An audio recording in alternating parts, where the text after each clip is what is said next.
Hi, வாவல் மீன் வறுவல் சூப்பரா செய்யலாமா? ஒரு பவுல்ல 1/2 டீஸ்பூன் மஞ்சத்தூள், 2 டீஸ்பூன் மிளகாய்த்தூள், 2 டீஸ்பூன் சோம்புத்தூள், 2 டீஸ்பூன் மிளகுத்தூள், 2 டீஸ்பூன் கரம் மசாலா தூள், தேவையான அளவு உப்பு, 2 டேபிள் ஸ்பூன் இஞ்சி பூண்டு விழுது, 2 டேபிள் ஸ்பூன் கெட்டியான தயிர், 2 கொத்து கருவேப்பிலை, கூடவே அரை எலுமிச்சம்பழத்தோட சாறு சேர்த்து நல்லா கலந்துருங்க. இத சுத்தம் பண்ணி நடுவுல கீறி வச்சிருக்க வாவல் மீன் மேல எல்லா பக்கம் படுற மாதிரி தடவி 1 மணி நேரம் மேரினேட் பண்ணிருங்க.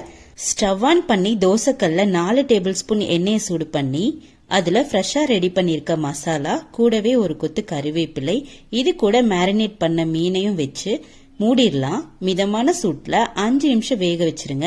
5 நிமிஷம் கழிச்சு இந்த மீனை திருப்பி போட்டு மறுபடியும் மூடி மிதமான சூட்ல 5 நிமிஷம் வேக வச்சு எடுத்தீங்கன்னா நம்மளோட சுவையான சூப்பரான வாவல் மீன் வறுவல் தயார். நீங்களும் உங்க வீட்ல கண்டிப்பா ட்ரை பண்ணி பாருங்க. தேங்க்யூ.